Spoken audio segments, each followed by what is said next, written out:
Kâne melikun minel muluk. Murunku ötken kavimdirde bir padişah olgan eken. Al padişanın janında sıyqırçısı olgan. Aytımçısı olgan. Al kartayıp ömrünün eteginde padişaga jakşı kızmat kıldım dep, men ketsem padişah жалгыз kalıp kıynalat. Buga aylakerlik kılıp, aylazın tavıp, eldi korkutup, ürkütüp, padişaga Kudayday darajаны bергenge jardam berip turgan kişi gerek dep men karıp kaldım. Maga bir jakşı, zirek, akıl estүү, ukkарын ukkanday, körgönün körgönдөй estep saktap kala turganday mıktı bir zirek balanı taup bergile deyt. Men үйrөтөйүн. Karıp kaldım deyt dagы padişadan talap kılat. Padişadan keyin anday baldardı izdetip birösün taup kelet. Anan bayagı janındağı sıyqırçı men ölüp kalsam men kıyın bolup kalbasın, menin ilmim üzülüp kalbasın, birövde kalsın, sizge jardamçı bolot. Ana bilbegeniňerdi үйrötöt. De onan bayagı balany alıp kelip berse, karayt dagı bala padişah berke sıyqırçı özü kütköndöy sıpatta, oşondoy avaldağı bala eken körüp sүйünöt. Anan daima maga kelip turasың deyt sıyqırçı. Künügö maga kelip meni үйrötkөndü үйrönüp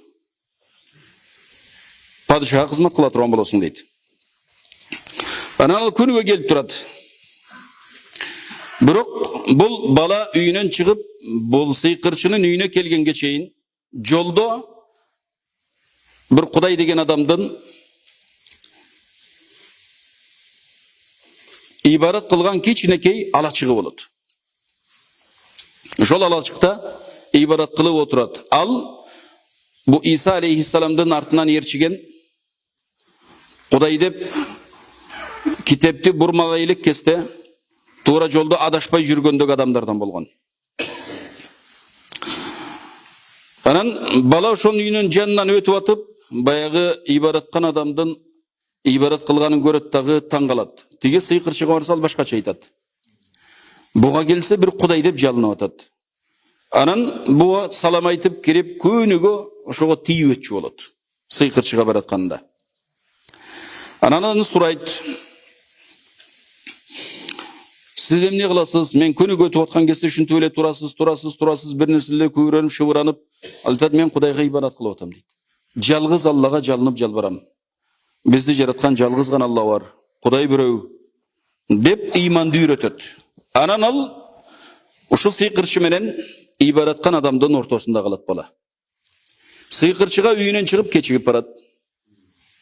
Сыйкырчы кайда жүрдүң дейт. Айта албайт. Үйüne varsa sen üşüntüp keçiktin deyit. Adattağıdan. Eki tarapten uşunday bir balaga müşküldük bola başlagan kesse bala gelip janagı ibadatkan adam aytat. Şunday boldu. Men siz menen oturup ayakka geçigem. Ayaktan uyuga geçip baram. Eki tarapten meni kıynay turgan boldu deyit. Anda ibadatkan adam aytat үйrötöt. Anda sen uyuňa barganda ayt. Mınça mene keçiktin dese şu sıyqırçının aldında boldum. Sıyqırçım neye geçip kelesin dese, uşuntip үйde karmalıp kaldım tuğandarımın aldında dev ayta vergin deydi. Anan bala uşuntip жүрüp, bir günü ibaratkan adam aytat.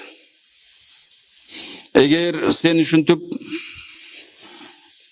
iman bilimdi menden dalıp atasın, andan dalıp atasın, bir jagın tanday turgan kun kelet.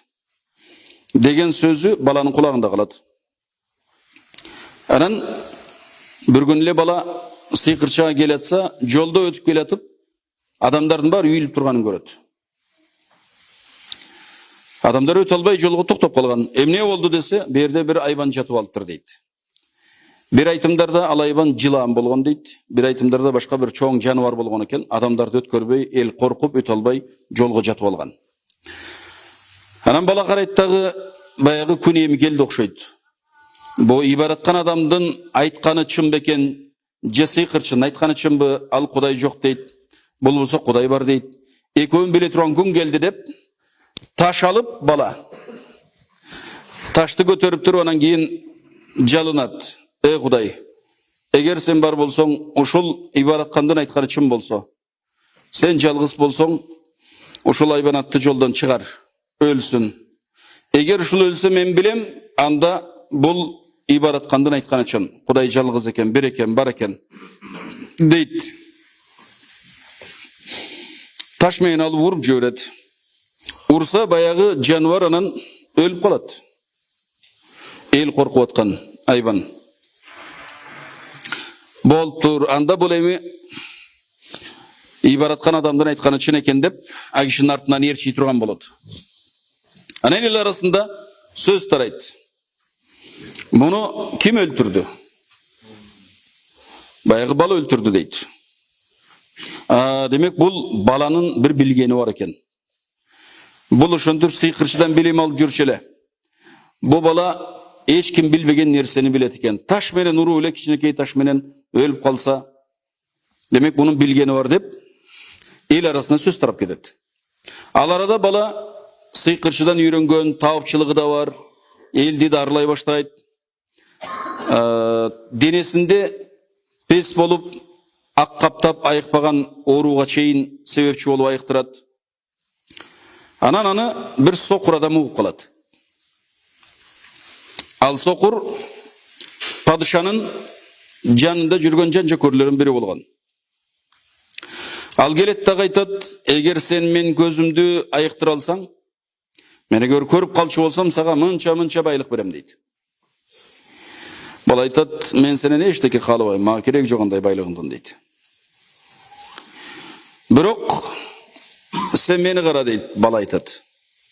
Eğer senin gözün özüne kaytıp kalsa, kaytadan görüp kalsan, "Atu'minu billezî raddahu aleyke?" Bu gözüngdü kaytargan zatqa işinesin mi deydi, iman keltiresin mi? Men kaytarbayım, men şifa ber albayım.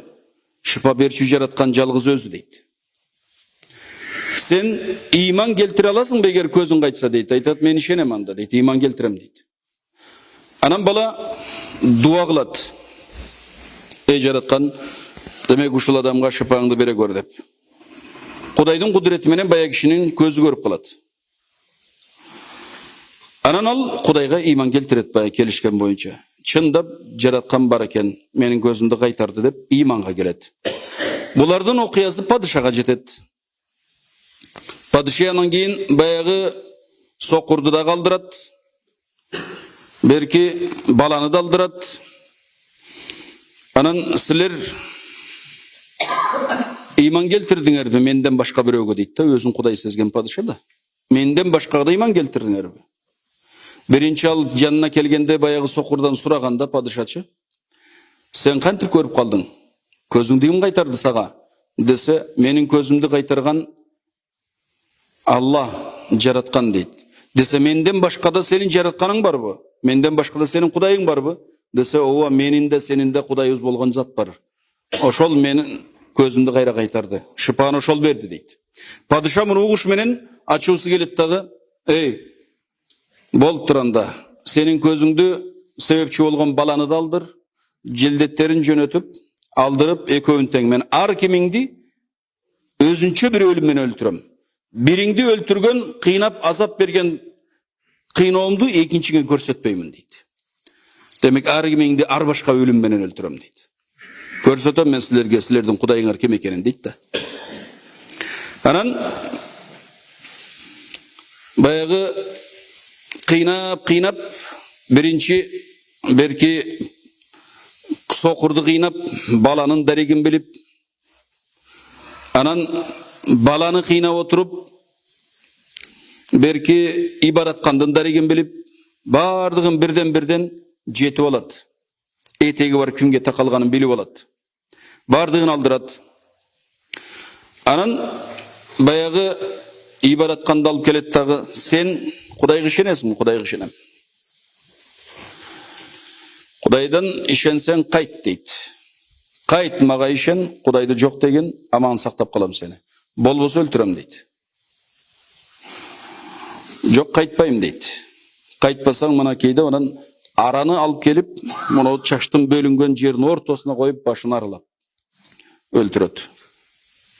Andan keyin biz sokurda aytat, kaytkın deydi. Kaytpayım deydi. Kaytpasan anda seni de öldürem dep anı da öldüröt.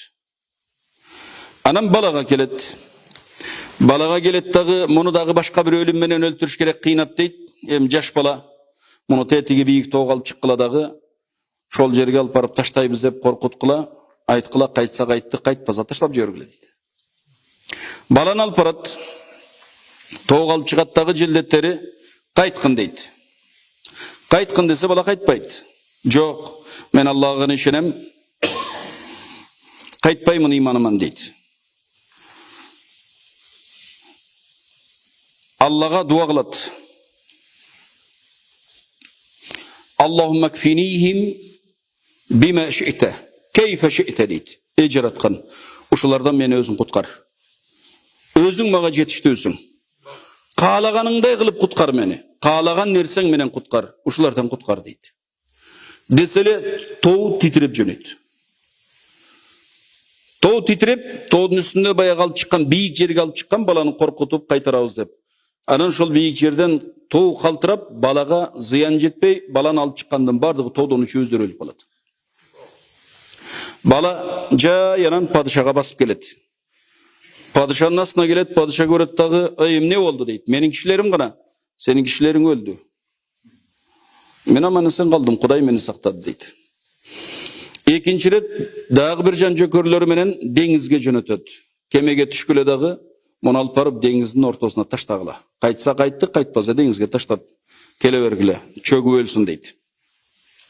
Деңизге барса, алар барып муну таштайбыз дейт. Баланы таштайбыз дейт го, таштай албайт. Баланы таштайбыз деп өздөрү деңизге түшүп кетет.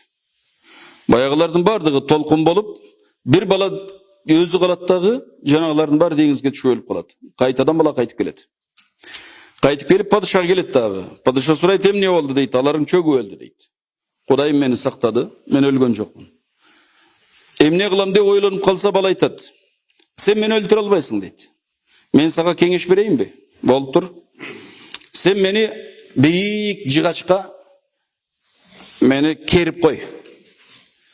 Бардык эл көрө тургандай кылып жыгачка кересиң дейт. Анан мени жаа менен атасың. Анан дагы атып аткан кезде сен айтасың дейт. Бисмиллахи робби хадал гулам деп айтасың дейт.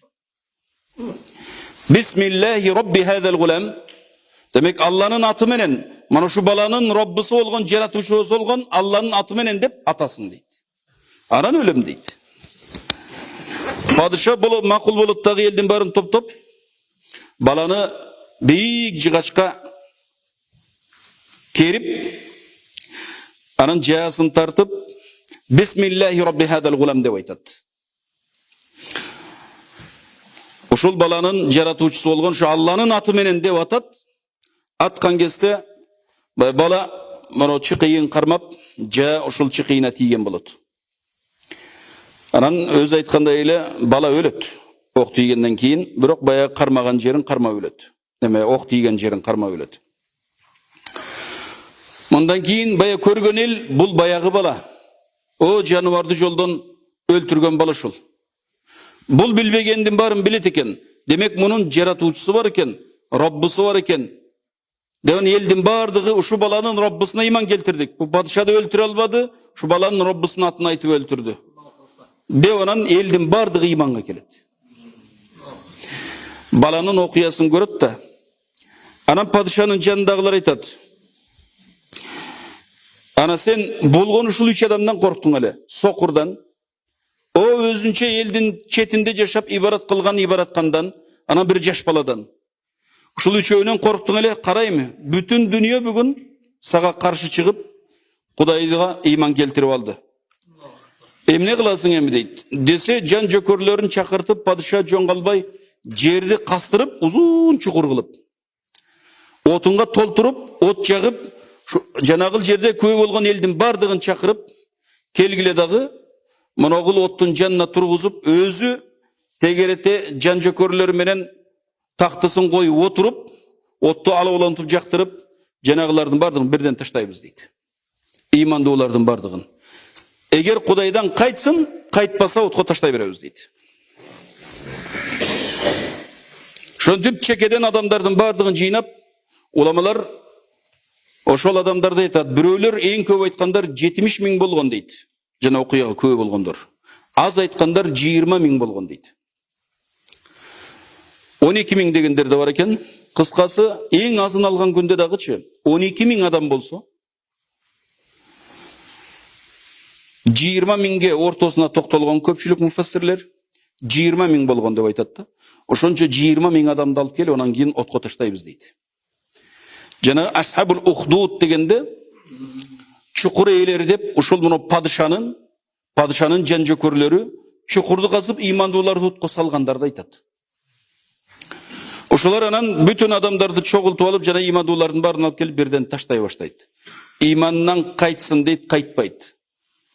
Анан отко ошончо миң адамды таштаган болот. Ага чейин бул ыймандуулар жанагы бала өлгөндөн кийин баланы алып барып көмөт. Бала шейит болуп өлдү да. Анан калган адамдардын өзүнүн көбүн ошентип отко салып өлтүрөт. Ошонда баягы окуяда бир эмчектеги баласы бар аялды алып келет экен.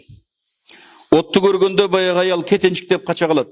Бирок ыйман келтирип алган, Аллага ишенип алган жүрөгү менен отко барайын дейт. Көзү коркунуч, адамды коркунуч калып келет, көз менен көргөн нерсе. Бир кетенчиктеп качканда баягы эмчектеги баласы айтат экен: "Я умма,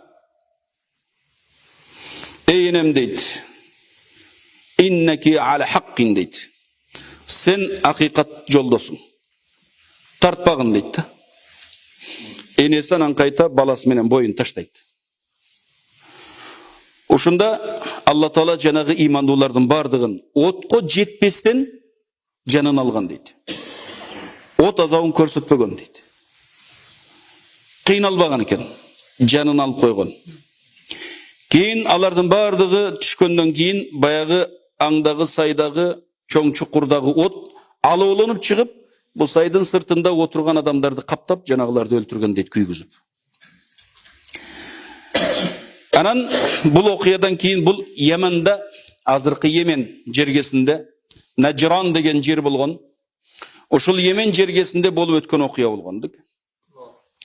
Анан аны Азирети Умар разыйаллаху анхунун халифалыгынын учурунда Азирети Умардын ошол жердеги Йеменге шайлаган башчысы, ал жерде бир топ адамдар Йеменден бир жерди казып атып, анан ошондой окуяга туш болот. Жаш баланын мону чекесин басып, башын басып отурган абалда баланын сөөгү чыгат.